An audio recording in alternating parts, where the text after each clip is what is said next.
बन की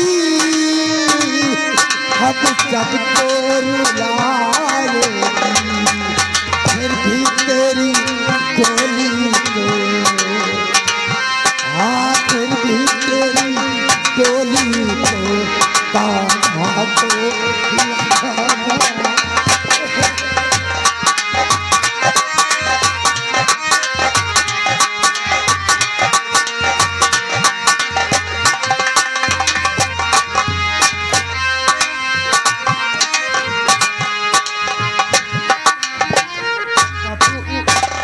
हाँ बेटा, फुलवा के चले जाने से मुझे कुछ अच्छा नहीं लगता। सही कहता हूँ बेटा, लेकिन बेटा बेटी जात पराई जात है बेटा, रोना नहीं चाहिए बेटा, वो अपने ससुराल में है बेटा। अरे हाँ, हम लोगों को रोना नहीं चाहिए। हाँ बेटा, क्योंकि किसकी बहन नहीं ससुराल जाएगी। हाँ, हम लोगों को तो खुशियां मनाना चाहिए बापू। क्यों नहीं बेटा? एक बात कहूँ, कौन सी बात? हमारी पुलवा हमेशा जिंदगी भर ऐसो आराम करेगी।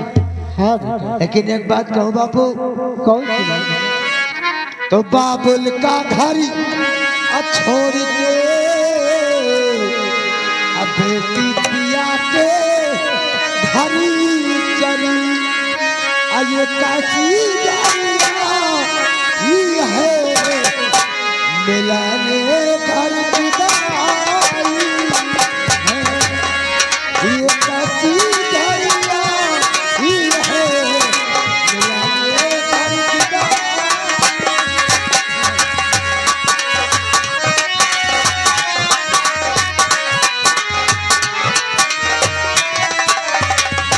बाबुल का घर छोड़ के बेटी पिया के घर चली, ये कैसी दरिया है हमें खुदाई, कैसी दरिया।